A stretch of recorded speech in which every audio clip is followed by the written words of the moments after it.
Block. I actually am from our Denver and Boulder offices, so this is New York's first founder that we're hosting. So thanks so much for even being at the first one here in New York City. We are here tonight with Shane Green. So thank you so much for being here. I'm actually going to read a little bit because I want to get it all right about who you are, what you do, and why you're here tonight. Awesome. Thanks for having me. Yeah, so Shane is, actually, before I even get started, we are live streaming tonight. So for everybody in YouTube land, hello. Lovely to see you. Yep. Thank you so much for tuning in and being here. Thank you so much to the Galvanize event staff for helping us get this all together tonight. For Marianne pouring the wine back there. Woo woo. Cool. So welcome, Shane. Thanks so much for being here. Shane is the CEO of digi for North America. He helps lead overall product and marketing global efforts for the company. And he's the co-founder of Chair at UBDI. It's a blockchain-based data marketplace for people to monetize their data. And digi empowers individuals to aggregate their own data from over 15,000 sources and reuse it with a new generation of apps designed to protect privacy while enabling data-driven analytics, AI, personalization, and monetization. Yeah, so we'll get into what all of that means. For those of you that aren't data people, we'll touch on all of that. So thanks so much for being here. Very glad to be here. Thanks for having me. Absolutely. So before we get started, can you tell us a little bit about kind of how you got to this point in time? You have a little bit of experience in business and what you've been working on in the past. So let's kind of go through that story to start, and then I think that might help us understand a little bit more about digi. Sure. I've been working on various startups since I pretty much was out of college. And interestingly, my very first effort was part of the founding team of a nonprofit called the International Crisis Group, which is now based in Brussels. And I think the big theme across all of these have been big, tough problems that are very hard for people to imagine solutions to, and I think the term a lot of people use is, have a double bottom line, where they can be good businesses, but also really have, really great impacts on society and our lives. And so after going through that startup process in the not-for-profit world, decided to work on a series of startups that have really all focused in one way or another on data. The very first of those was a company called Witten Technologies that I actually did with my father and a team of scientists out of Oak Ridge National Laboratories that was digitizing kind of the first 10 feet under the ground. So imagine doing MRIs of environmental sites or pipes and cables prior to construction, or we had an unlimited demand of sort of archaeological sites that people wanted us to scan. And I was lucky enough to get out of that with a mini exit, which was enough to kind of fund my going to business school, which at the time I was like, where would I really like to study business, given that I'm not really, didn't see myself as a business person. So I picked Barcelona, and at the time the University of Chicago's school there. And I was there just long enough to write my next business plan and drop out. So it was an expensive business plan writing exercise. But the next company really was sort of the one that I sort of finally had a real breakthrough with in terms of just seeing the impact that we had in the private sector. And this was called the MAP network. And it was a very interesting moment. I was in Europe. This was pre-iPhone. And it just became clear that everybody was going to have a map on their phone, but that the pedestrian level data was very incomplete and very bad. So we created a set of tools for places to basically identify themselves and where they were and create rich maps of themselves. And as we did that, we ran into the largest map data company in the world called Navtech, which at the time was based in Chicago. It's now called Here Technologies. But Navtech had been driving roads for 20 years and was just starting to turn its attention to this. So we were fortunate to have an exit with them, and our platform became the largest location data platform in the world, and had about 100 million daily users, 800 enterprise customers, and really had an exciting chance to scale that. And interestingly, even though Navtech was a public company, they themselves were acquired by Nokia, who at the time was the largest mobile company. I didn't know a public company could buy another public company. That was sort of news to me, but nonetheless ended up inside. Business school, Shane. Business school. I told you, didn't make it that far. And what was interesting about Nokia is, they weren't real experts in data, and I was one of those, data experts and also the designated change agent. And they were like, what do we do with data on 1.2 billion people? And I was just like, wow, like I didn't even know you had data on 1.2 billion people. And that was how many people at the time had a device, a Nokia device in their pocket.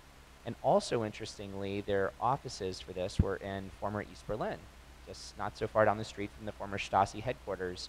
And my co-founder of the Map Network had come from Sarajevo, and so had a real sensitivity to sort of people knowing too much about your data and your identity and all these sorts of things. And literally one night over pizza and beers, we, back of the napkin, a model and said, the big idea here, since everything is going to be driven by data, is for people to actually be in control of it. And that was just way too big of an idea and way too early for a Nokia to do anything about it. So we got the band back together, and literally the same founding team from the Map Network left and started Personal. And that company became the leading effort in the US around helping people, we'll talk a lot more about this, get control of their data. And last August merged with digi out of the UK, which is a leading effort in Europe. So how's that for a I love start? it. That's a great lead up to your current. But I do want to touch on one thing, which is you kind of seem to be on the forefront of things. Mapping before iPhones and Google Maps was a thing. Data before this 2016 election, which we'll talk about. How do you think of yourself as kind of like a visionary or a trendsetter? What does that look like? Have you always been on the forefront in your mind on technologies? Is that something that you would consider a strength of yours? Well, it's an interesting question. I've always enjoyed conversations about entrepreneurship and creativity, and often they conclude that people don't actually know how these things work. They're like, oh, it just woke up in the middle of the night and thought of it. I don't think it's quite that random, but I do actually think that the creative process, is, at least in my own life, really reflects a lot of what I think Walter Isaacson wrote about in his book on people who are creative disruptors, and how it's sort of this intersection of the humanities and science and technology.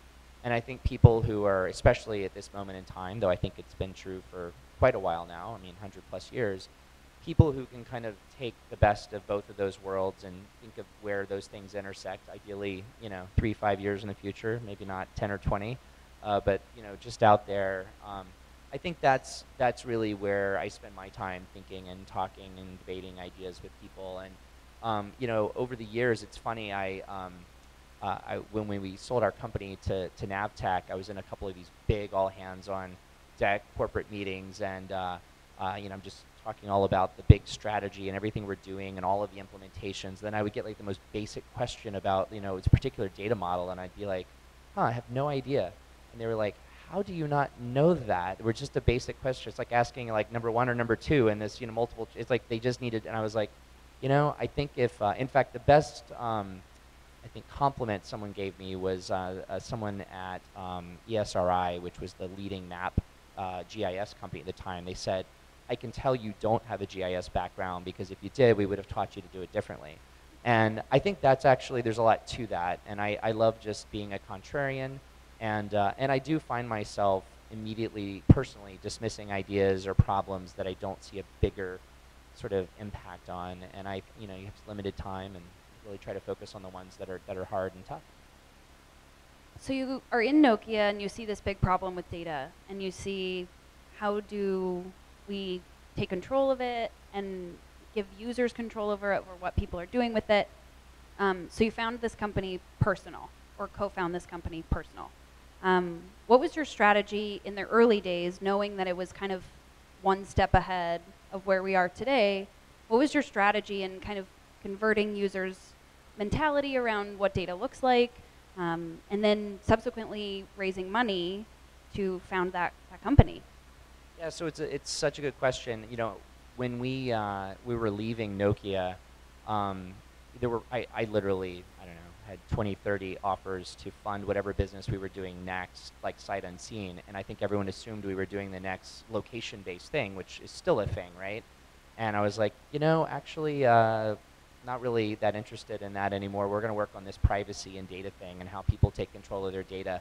And I just remember the looks on people's faces, like good friends of mine who were like brand name, you know, investors or entrepreneurs in Silicon Valley, and they were just like, why would you do that?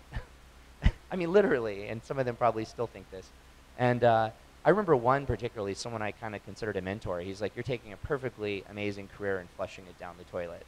I was like, wow, you're not mincing words about that. And he's like, no, this is an unsolvable problem. The horses are out of the barn. You know, there's no going back. Privacy is dead. It's just a question of you old guys dying off. And I was like, God, I didn't know I was in the waiting for me to die, you know, category yet. I thought I was still relevant. But I'm serious. There was an incredible amount of skepticism.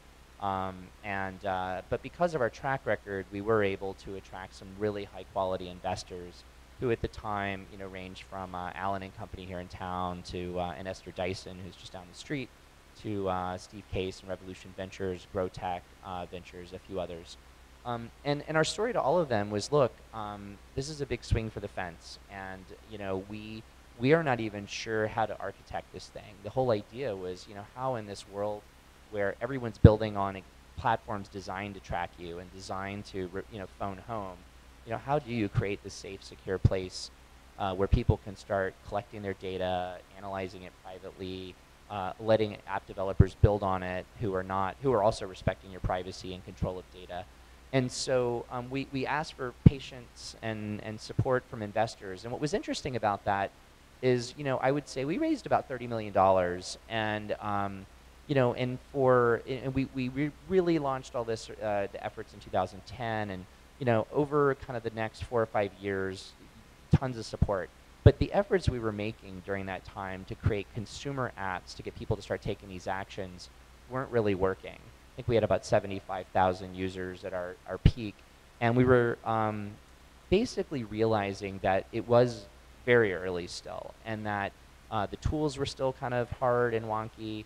There wasn't enough good data about you out there that you could plug into, and candidly, you know, people were still figuring out this the model that kind of exists today and how to track you and exploit that data and, you know, sell it to advertisers. And there was so much money in that, and so much more innovation. You know, we had a hard time hiring great talent to join us and work on this because they saw it as not very sexy and kind of boring.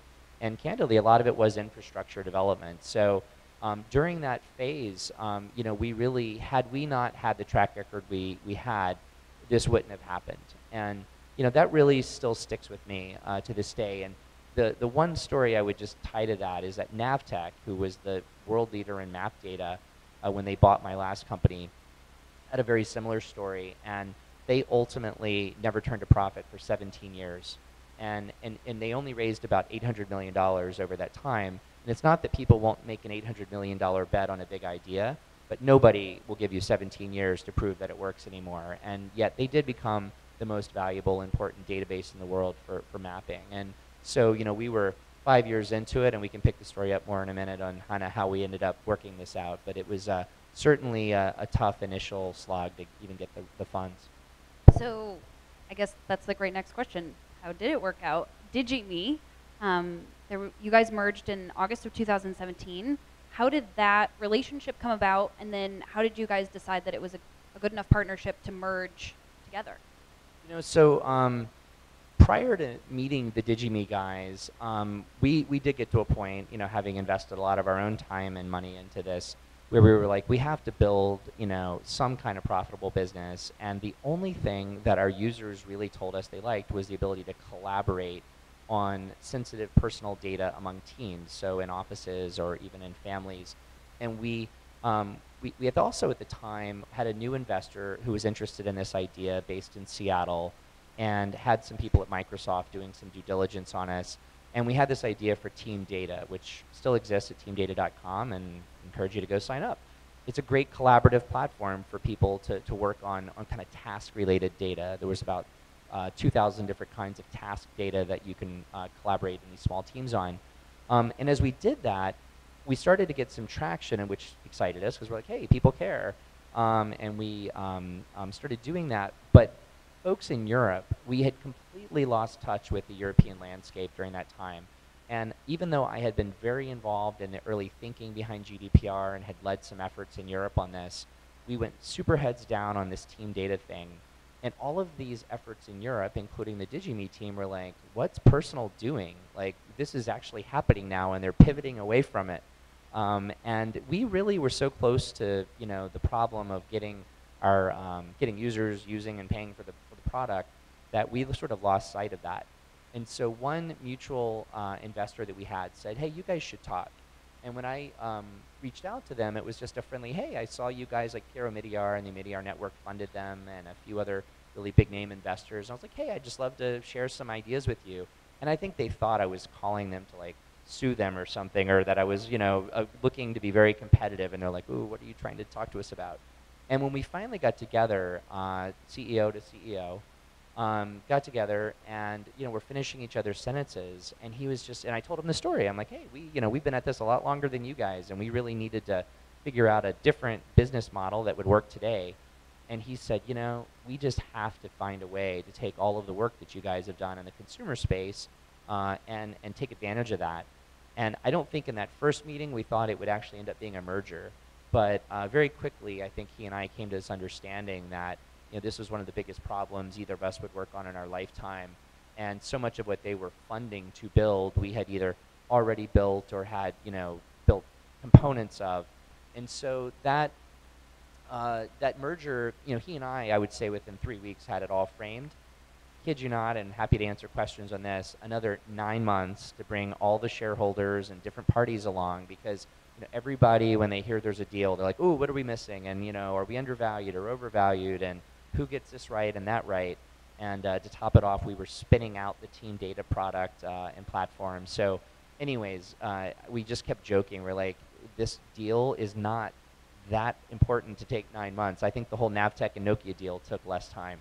So it was quite an effort. But at the end of it, what I would say, and I think this is a whole other thing happy to talk about, the integration that happened after we completed this merger has been one of the most beautiful things I've ever been involved with. Integrations famously go badly for cultural reasons, technical reasons, all sorts of personality reasons. And it was both the shared mission, and I think the fact too that we really had built very complementary pieces of this problem. And DigiMe, starting a little later than us, and also their first vision was to just be a backup solution for all of your data online. Not so much to reuse it, but just to suck all this data out of these places. They really opened our eyes to the fact that the world had caught up, and that there was now a ton of data out there that you could just plug into. And so today, if you download a DigiMe app, or the core DigiMe app, and plug into 5 or 10 sources of data, you can go from having no data about yourself effectively to having tens of thousands or even hundreds of thousands of perfect, structured, machine-readable data points about yourself.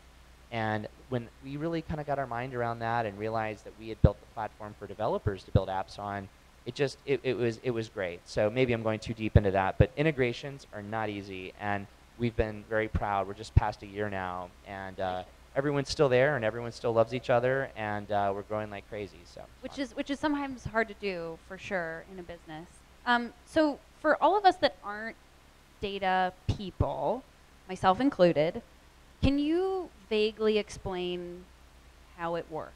Like, you download the app and then what? Oh, so the app of DigiMe. Yeah, so look, this is very simple in many ways, and I actually would recommend to you, just because it's hot off the press, the co-founder of UBDI, which is the other company I'm involved with that's building on the DigiMe platform.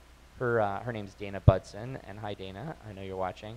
Her TEDx talk just came out this afternoon, and it is all about this because I think she, in her personal story, had a very, very serious health issue, was in a coma for a month, and all of these people who helped save her life couldn't actually give her data about what had happened, and they didn't even know to this day exactly why she had the problem she had, and people wanted to research her and study it, and she just couldn't even get her arms around the data.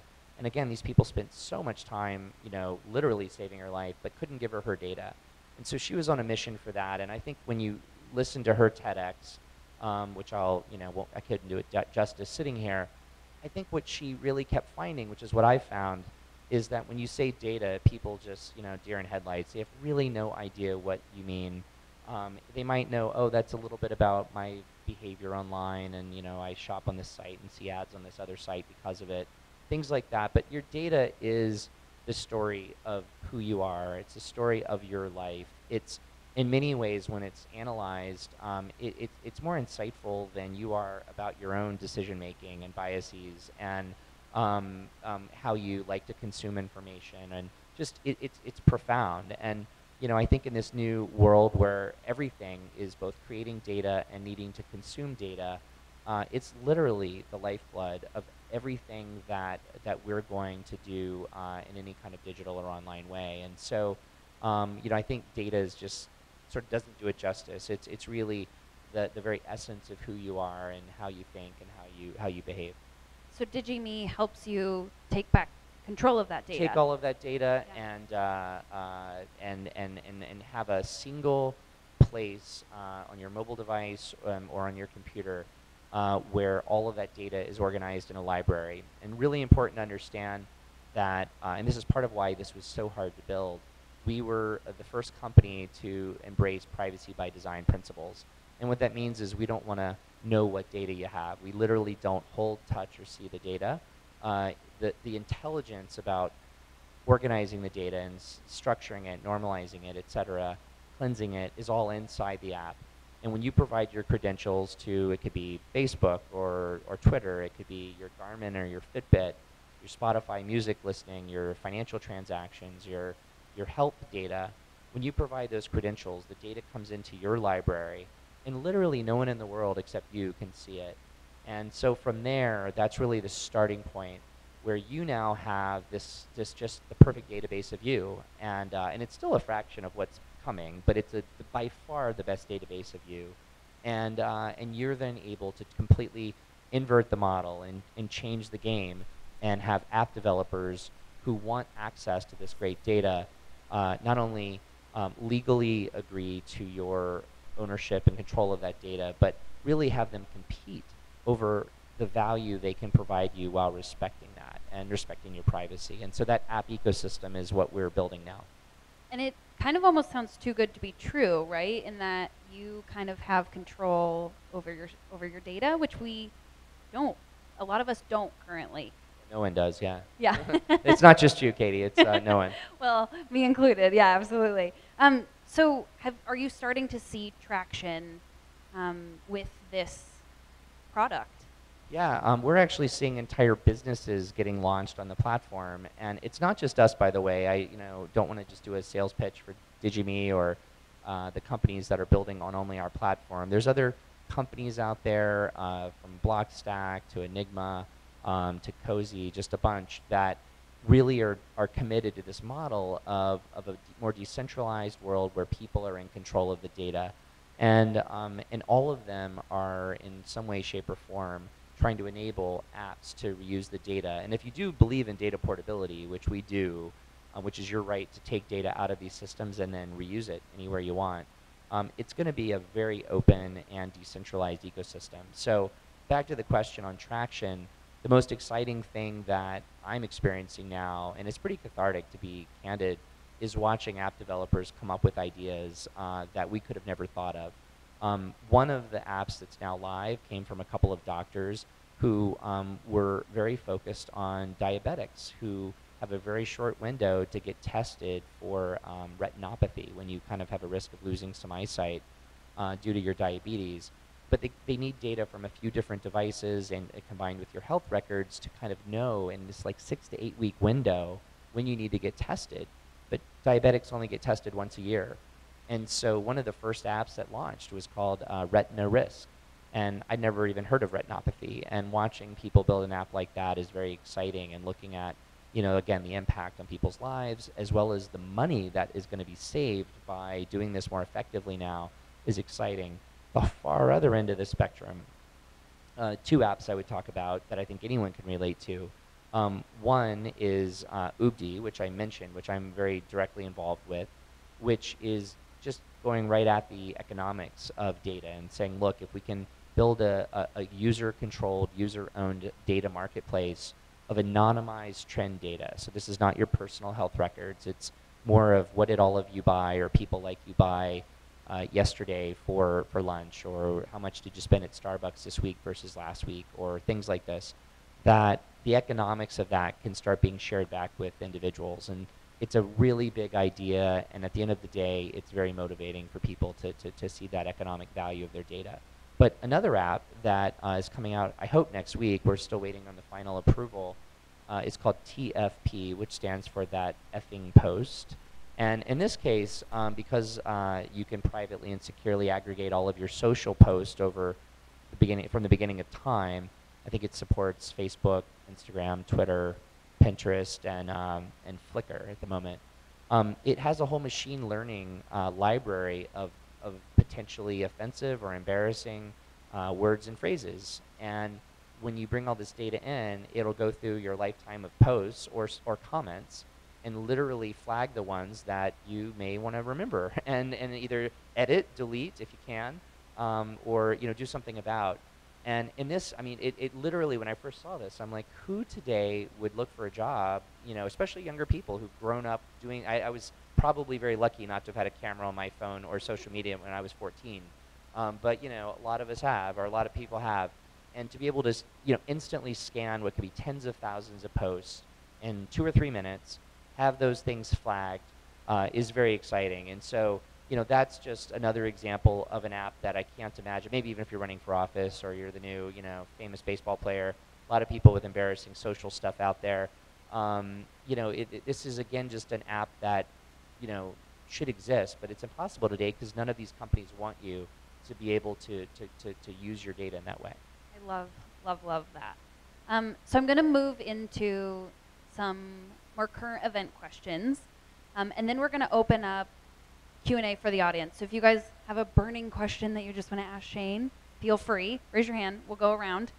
But I want to talk first about current events a little bit because we had a little bit of an awakening, I think, with the 2016 elections and what data looks like for Americans.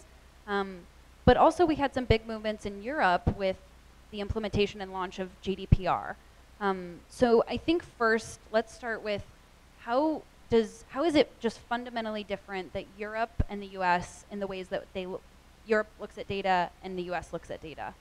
It's, again, such a fascinating question, and it's cultural, historical reality, not anything else. I think people in Europe just have a real sensitivity to their personal information being used in some sort of nefarious way because they really in their lifetimes lived and seen the consequences of that in a way we haven't in this country.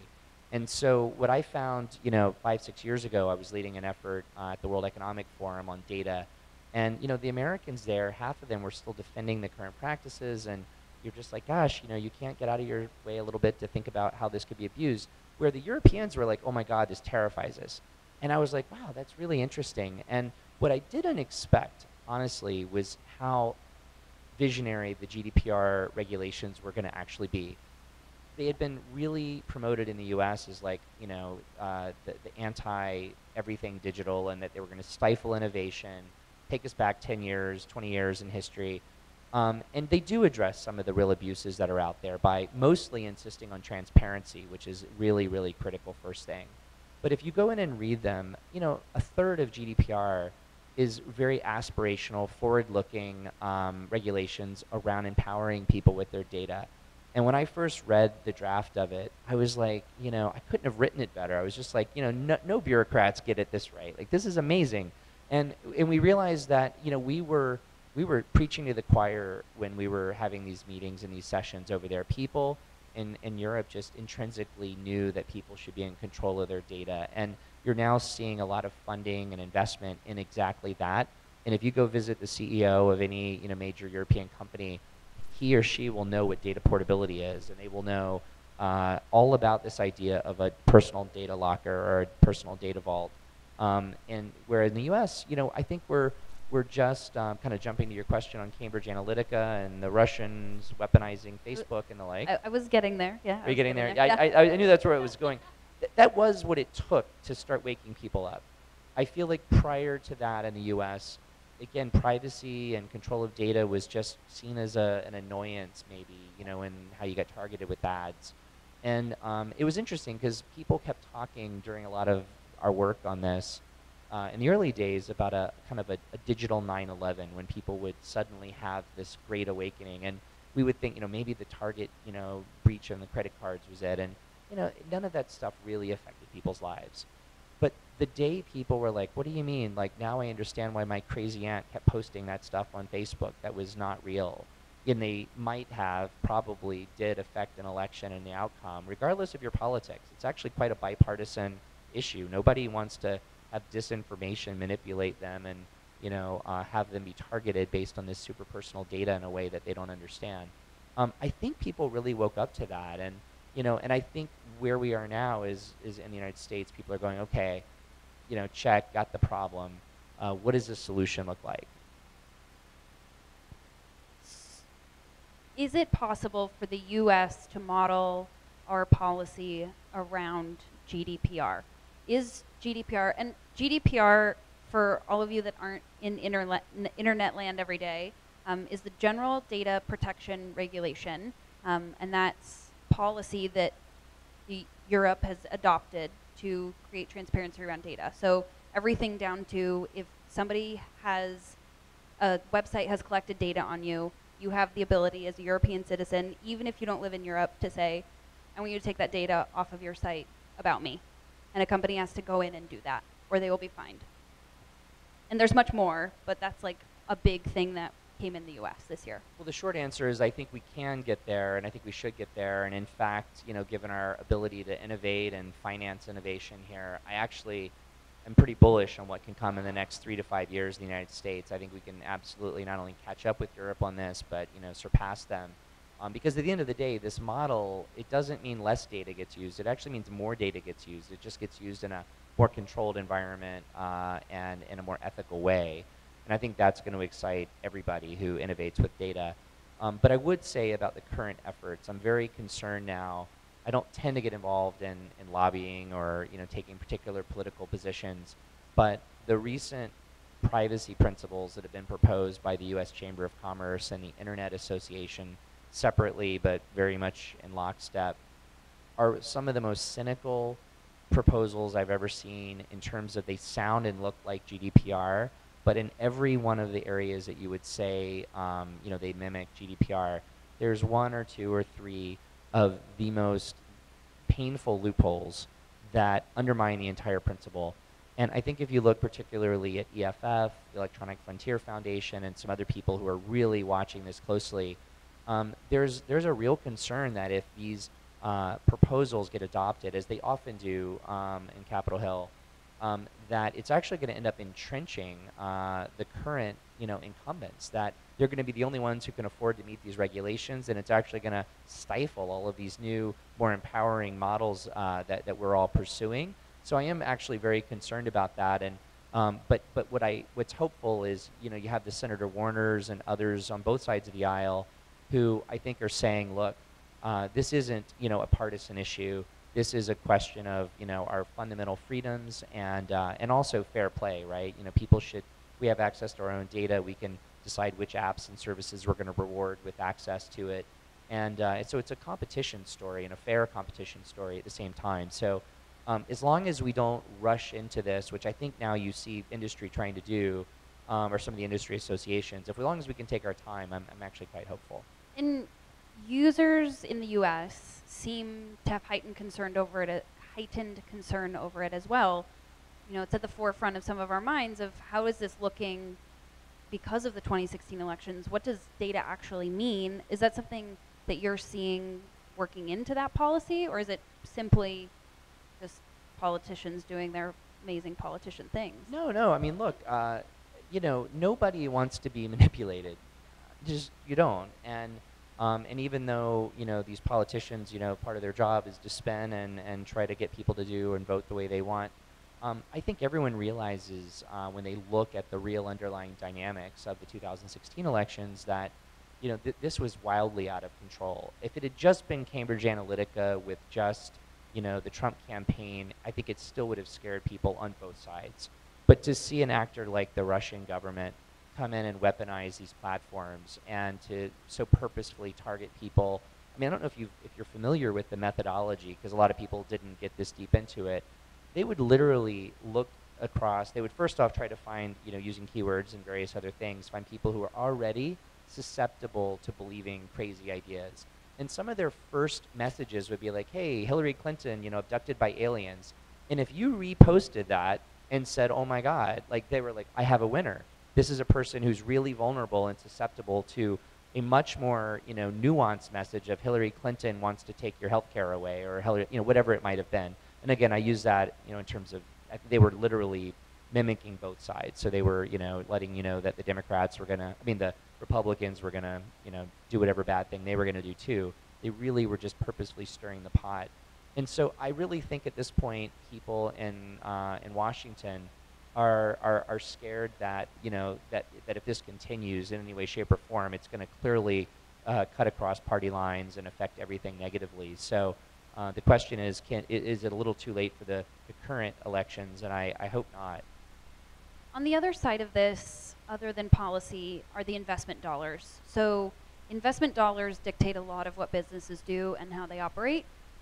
So is there an opportunity for investment dollars to kind of turn around the transparency and the ethics and what that looks like as far as collecting and using people's data? It's a great question. So in Europe, one of the largest investors in Digi is Swiss Re, which you probably don't know of. They're the largest reinsurance company in the world. It's pretty amazing that a company like that strategically said this is a model they want to invest in.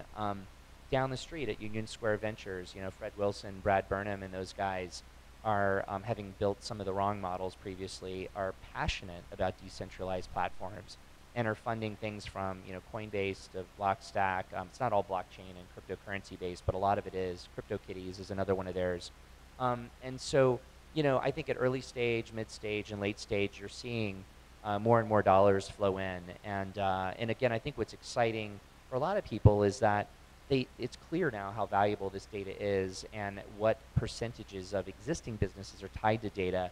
And again, most companies are not actual winners in this game. Most of them are terrified of what Facebook or Google or some of these other companies are going to be able to do to their core business. And so I think they're very eager to invest in some of these new models. And as far as users taking back control of their data and empowering them to do so, what do you say to all of us and what we can do to kind of take back control on our side? I think the first thing is you just have to become educated about it and understand what the dynamics are. I think if you're going to sit back and hope that big government and big corporations sort this out for you, you got another thing coming.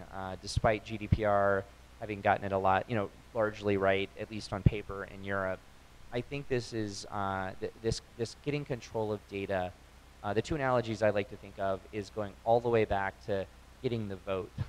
I mean, there was a period of time where people were like, yeah, I'm just going to let that king guy and my lord, take care of that for me. And it wasn't so long ago that half the people in this room didn't have a vote in this country here. So, the ideas that drive a lot of this are not a foregone conclusion. And I think getting our minds around the fact that being in control of our data is going to be a fundamental requirement going forward in terms of having free will and free rights of various kinds is critical. That's the first one. The second thing is, and again, I think this is just a very savvy kind of way of looking at it, is I think we're going to see people start to see their data the way they see their money. You're gonna want to manage your data as thoughtfully and carefully as you do your money, and there's probably going to be a whole set of services and companies that, hey, today, do you really, figure out all your own taxes, and do you really, manage your entire, portfolio of investments or your 401k, or even know how your credit card gets, the money out of your bank account to this, vendor down the street. There's services that help, and we've learned to trust them largely. And I think that's going to happen with data too. So between those two things, understanding that it's a core kind of thing we're going to have to do for fundamental reasons of freedom and liberty, and that sounds corny, but I believe that, all the way through, learning how to manage your data the way you manage your money. I just think these are These are the kinds of things that are going to get people to finally wake up and realize. So data becomes a personal right. It's personal right. You can't download the new version of the Apple OS without it saying privacy is a human right. Which, between that and I'm sure some of you saw that last week Tim Cook, in his big speech in Brussels, talked about the data industrial complex and said that our data, our personal data, is being weaponized against us. It's a big freaking deal to have Tim Cook say that. And I could go on, and I won't now, about all the reasons I think Apple can't fully comply with this vision. But I do believe Tim Cook is a believer in it. And I do believe having him say things like that last week in Europe resonates. I think there's almost every Fortune 1000 company in the country or in the world this week somewhere, some strategy guy is got a deck with a picture of Tim Cook on it going, how do we fit into this, or what does this mean for our business? And so, that's a big deal, and it's exciting. So I think we do have some Galvanize students in the room as well, graduating from our data science program. So what can they do as they're looking for jobs and they're looking to be hired? What questions can they ask? What approach can they take when they're interviewing with companies of how that company uses data, how they're collecting it, how to be transparent, if that's something that's something that's important to them? So move to Europe. No, literally, even the biggest companies in Europe are asking the right questions.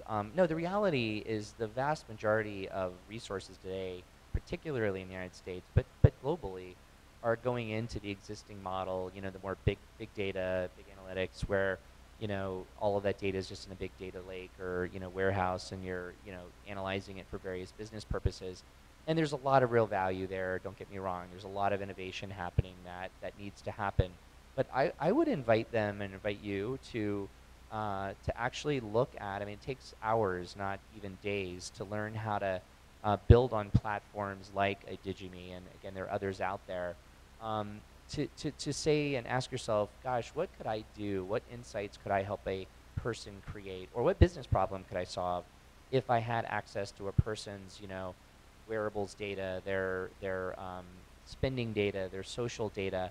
I've seen apps coming out now that ask questions like, on days that you exercise the most, do you post more or less on social media? Are your posts happier or sadder or angrier on those days? And by the way, on those same days, once they figured out those correlations, do you buy more or less coffee, or do you have more or less, impulse buying? These are really interesting questions. And by the way, with the person with the DigiMe library, you can query that and have answers in minutes. So these are, I don't mean to make the explicit sales pitch, but my point is thinking about how you could, with permission and consent and transparency, work directly with a user, a person, to start helping them turn the tables. Think about, how can I help people benefit from their own data? How can I make the data machine work for them rather than against them? And I want to be clear, this data industrial complex that Tim Cook talked about, it is designed to support the needs and interests of organizations and companies. It is exactly what it was designed for, as it should have been, because that's who invented it. But today, we have the tools to have that kind of power on our side. And I'd invite you to think about how to do things like that. And data regulation doesn't necessarily mean stifling of innovation. Absolutely not. What are we seeing in Europe with GDPR? What approaches are companies taking so that they can still be innovative and they're not necessarily having to hide behind the cloak of how they're collecting and using data? Again, a lot to share on that, but the biggest thing is I think you're just seeing earlier, more funding going into earlier stage ventures and efforts around this, which is, it's always easier to start from scratch and be the disruptor, and that's exciting.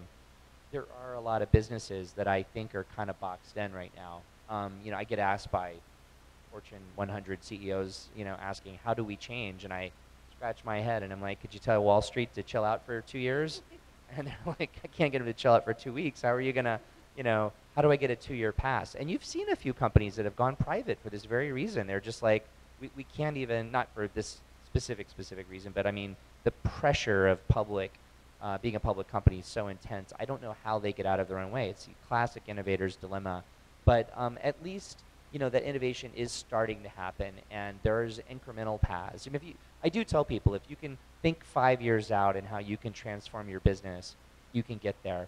But one fun anecdote that doesn't get written about in the United States is when GDPR first was coming into effect, it insisted on transparency on how this data flows. And before anything came down to the user level, the companies that shared data had to disclose what they were doing. And you have no idea of the fights that happened where a bank or a health company was like, we had a deal to share data for this one purpose, but you were selling it to 37 other companies without my knowing. And listening to these companies get all up in arms and offended by that, and you're like, okay, we down at the bottom have, absolutely, I mean, we're just, nothing compared to this level of consternation. I mean, CEOs were yelling at each other, being like, you never said you were going to do that with our data. And again, it's just comical to watch how transparency started to unravel a lot of those kinds of bad practices just between companies in Europe. So again, bringing that all the way down to our level as users is kind of the next fascinating step. With that, I have one last question, and then we're going to open it up to the audience. What comes next for you, for DigiMe, and then ultimately kind of for user data? Well, look, we're focused entirely now on seeing this app ecosystem, evolve. And again, every single thing in the world is driven by data. So we are platform independent, device independent, ecosystem independent. We're just helping people get control of their data and to reuse it in whatever combinations, wherever they want, as long as it's being done in this ethical, transparent, and controlled way. And so in that regard, we see massive explosion of apps, and apps that could have never existed before, data marketplaces that have never existed before, where most of those economics are coming back to people. And I just think that's a lot for the next 5 years. And if we get that right, I actually kind of have a lot of faith that we start to get some balance again, because for the last 15, 20 years, there's been zero data accruing to our side of the ledger as people. Thank you so much, Shane. Big round of applause for Shane. Yay! Does anybody want to take the first question? Ooh, girl, yeah.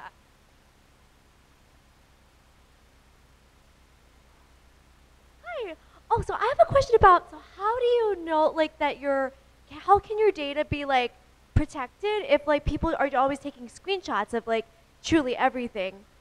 How could you, like, actually protect it? If your data is already all out there and it's all public and you're posting and all of that, so forth. So at the heart of that question, which I find so interesting and is really, and by the way, this is probably the most common question I get from people, which is, isn't this game already over? Isn't your data already all out there?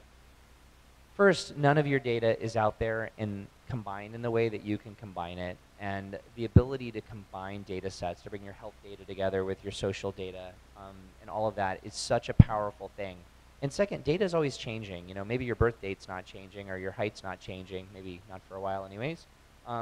But where you're going tonight, or who you spoke to 5 minutes ago, or what you read 5 minutes ago, like this is constantly changing. So the expression is, data is a river, not a lake. And I think if you think about it that way, what you're going to find is that these apps that want to connect to your data and be powered by your data, regardless of what they might be able to find out there publicly or what they could even buy from other people, that's all going to become less and less relevant. That the apps that come directly to you and say, you know what, I want to do these amazing, incredible things for you, but in order to do it, I might need 20,000 fields of data about you and your lifestyle and your preferences and your purchase history and all of this. That's where the action's going to be at. No one else, I think, out there can aggregate data in that way. And if it were technically possible, that's where I do think the regulations are going to help over time too. I think we as people will get more and more rights to make sure that we're able to use our data in this way. Does that answer your question? Okay, great. Yeah, because people think since the data's out there, this is like it's over already, right? So how do I actually get to make sure this happens this way? How do I get control of all the stuff that's already out there? Yeah, what's up? How much is data worth on an individual basis, and is it enough of an incentive to drive people to use it for that purpose? So the question, yeah, how much is your data worth? It's such a great question, and I'm sure most of you guys have heard of UBI, Universal Basic Income, which is this idea of how do you help people generate some regular income in the world of automation and all kinds of declining pressures on wages and the like. And you know, UBDI again, which I'm just going to talk about because it's just innovating and coming out on this, and I'm spending a lot of time thinking about it. You know, it stands for Universal Basic Data Income.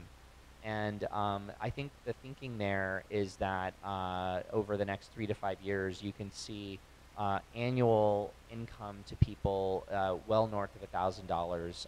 It could be upwards of 3, 5, 10,000 even, depending on how active you are in managing your data in this way. And what's interesting about it is, if you think about it, and we generally have been trained to think about it in terms of advertising, where you spend maybe dollars per 1,000 impressions or something like this. It's pennies, right? And so you will hear people at Facebook and at Google and elsewhere, or politicians occasionally going, oh, this data is really not worth that much. Well, a clinical trial for a cancer patient spends over $4,000 just trying to find a single viable candidate to participate in the clinical trial. It's a data matching problem. $4,000. A person getting a new credit card will have over $150 to $300 spent trying to market to them directly to sign up for that card, and whatever agency or platform gets you to do so gets that kind of a bounty. It doesn't take very long until you start to see the economics of your data become way beyond whatever would motivate someone to want to do this. And we did a survey. I'm happy to kind of share it at this level about consumer attitudes. And we purposefully asked the question this way. We said, hey, for $200, would you, and it's not quite how it works, but we're like, would you sell a certain kind of data to a data marketplace? And the answers were still on the lower side. But when we said, I'm sorry, for $500, not 200. For $200, other people are making, or I should say, other companies are making $200 off of your data. Would you like to take that data back and make it yourself? And the number went straight to over 80%. And we were curious, and I talked to some of the participants in this survey afterwards, and I'm like, for $500, you weren't willing to do it, but for $200, you were. And they said, well, the first time you just said, hey, would you like to make $500 off something that, it was like asking me if I wanted to have a garage sale. Like, maybe, it's interesting, I'll think about it. They said the second one, it sounded like someone was breaking in my house and taking $200, and they were like, I would have done it for a dime. And it was interesting, just by framing it that way, people were motivated to go in and participate in the economics. And I think as that kind of messaging starts to kick in, people are going to absolutely be motivated to do this. And I think you're going to find for different people, even $100 a year would be motivating. You guys are making me want to run back and forth across the room. I get my 10,000 steps in for the day. First of all, thank you for being here. My question is, how important is it to turn off the geolocator thing on your iPhone? Because I always turn it off, and I don't allow Instagram to access my contacts and all that. Does that make an iota of a difference? Does it matter? Because I feel like there's like a fighting chance. Thanks. It's a great question, and at the heart of that, so he was asking, can you just start denying access to data? And the answer is that does matter some. And look, ad blockers are among the most popular apps in the last sort of 18 to 24 months. People want to feel like they can do something. And when you always heard people say, God, it used to drive me crazy, still does, when people are like, oh, if people cared about privacy, they wouldn't use Facebook or Google. And you're like, there's really not another alternative. So it's not a fair statement. But I think now that people have some alternatives, DuckDuckGo is a great one for a search engine if you're not using it. And that's actually worth talking about for a second, because on the one hand, denying data to some of these bad actors is critical, which is your question. But when you take something like a DuckDuckGo, which doesn't track you and doesn't save your search history and the like, imagine showing up with the perfect set of data about who you are and filtering their results by this really rich, powerful, data-driven index of yourself and your preferences and all of this. A service like a DuckDuckGo, which, by the way, is starting to really grow now. I mean, again, they've been around for a while. Also an investment of Union Square Ventures down the street. So, I mean, this is all part of that strategy that they're pursuing. But you could imagine them leapfrogging a Google by saying, look, we're not going to store your data in your search history, but if you'll give us access to it on a single session, a single search, and let us filter our search results based on that rich data set about you without storing it, they could literally change the game on a Google. And those kind of things excite me. And by the way, if a DuckDuckGo went to being worth $500 billion because they were collaborating with their users on data in this way, you know, what percentage of that money might they share back with you? If someone came to them today and said, we'll make you worth $500 billion, but you got to give 80% of that back to the users, I'd take that deal every time. So those are the kinds of disruptions coming at the Googles and the Facebooks that I'm excited about. But you might want to use it with certain services. I would say your location is helpful for navigation, for example. Yes? All right. I'm going to take these two last questions so Shane can get out of here flying to the West Coast. Hello. So this is a question about security. So I understand it's decentralized, but at the same time, it is still a very large amount of data that's gathered in one place. I imagine this is a pretty juicy target for anybody looking to get into that. And it's a pretty radical idea, at least for me. What kind of additional, I guess, security steps are you taking to either keep that data away from people who would try to get it for other purposes, or just protecting each other? Sure. So it's a security question, which of course we ask with 2 minutes left, but I would love to spend more time and make sure we get time for her question. But first and foremost, it's important to realize, and this is part of the decentralized architectural strategy, there's no centralized database or servers that someone can attack. Your data is going to live in a single place, and your data is going to live in a single place, and yours is going to live somewhere else. And so you could be attacked individually if somebody really were coming after you, and there are various layers of encryption and authentication that have to happen for them to be able to get at that data. But if you were the single target that somebody really wanted, they might be able to figure that out using every trick in the book down to putting a gun to your head and saying, give us your credentials. There is no going and grabbing everybody's data. And so what that also means is that the economic value, the return on investment for bad guys to try to crack into a single person's data set is just far lower.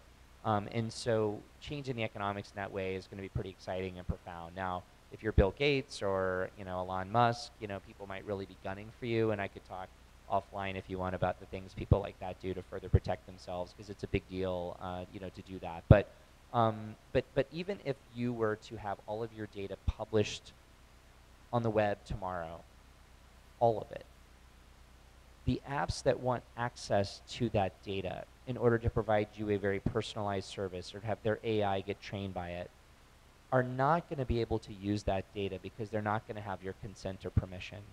And if they were to try to use it, if we found a certain developer or company was, buying this kind of data, which, you can do in some cases on the dark web, though it's a lot more limited, that would not fly in an ecosystem like this. And I think that's actually a very exciting idea, because at the end of the day, it's not just about the data values themselves, it's about the combination of that with the permission and the consent. And if some company came to you and said, hey, we can book you the perfect trip because, hey, we stole all your data over here or bought it from somebody, I mean, you just wouldn't do business with someone like that. Where today, you don't even know where all the data came from that your travel provider is using to sell you stuff. And so that's why this new model, the externalities of it, the unintended kind of consequences for privacy and transparency are just so awesome. Yeah, I know we had one more question here.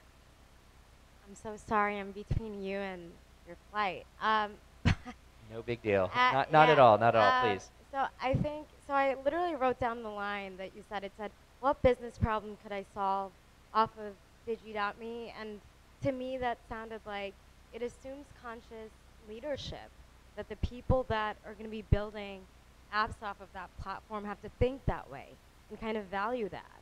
And so when I look at the business model, say Facebook or Google, for an example, is it just too profitable for them? Like, if the tide is going to go this way anyway, does an acquisition of digi.me, was that something that would happen in the future? Or could they have a change of heart in the way that they're running their businesses? Like, how do you make sense of that?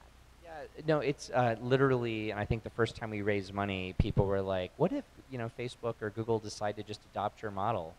I was like, I think I'd go home and call it a day. I'd say, declare victory and, pad my resume that much more because we would have, convinced them this is a way to go. As I was discussing earlier, I think companies like them really can't make this switch. I think they're so wedded to the current model, and the amount of market capitalization they would lose if they tried to embrace this model at this stage would just be devastating. And by the time it's a more mature and proven model, it's going to be too late for them, is my opinion. I think lots of other companies, however, can make this transition. So a Google and a Facebook, you'd have to say, what, 80, 90% of their value as companies is tied to the data they own. That's not the case for banks or health companies, or maybe 5, 10, 15, I don't know what the right percentage is. There's value in the data they use for sure, but it's not the main value they provide. And so for those kinds of companies, they can make this transition. But what I'm excited about is this race to the top among new developers who are like, you know what, I do want to help, create crazy new value for you as a person and build a great business around that, and share the right amount of that value back with you as a user. But I'm also going to be doing this with, all of the right ethics and transparency and the rest of it. And these guys can't compete with me on that. And so all things being equal, especially if things aren't equal and you get more benefit from one, you're going to probably pick that anyways. But even if all things were equal, if one party said, hey, look, we don't store your data, we don't sell it out the back door, we only do with it what we say we're going to do with it, the trust is phenomenally better there than with the other company. And that's why, as this starts to emerge, I see it as a race to the top with these developers trying to show both the value and the good stewardship they can have with your data, where we've just been in a 15-year race to the bottom, and hopefully that really starts to change. Well, thank you for your question. Thank you, Shane, so very much for being here. We really appreciate it. And I'm going to sign off of YouTube, so all of you YouTube watchers, viewers, whatever you call yourselves, thank you so much for tuning in. Thank you so much, Shane, for being here. And if you guys want to stick... I don't think they call themselves YouTubers. YouTubers. Pretty sure. Hello, now. YouTubes. So thank you so much for tuning in. If you want to see more great content, subscribe to the channel. Thank you so much for being here. And if you guys want to stick around for like 15 more seconds, we're going to take a quick word from our evangelist here on our New York campus, Chase. So come on up, Chase.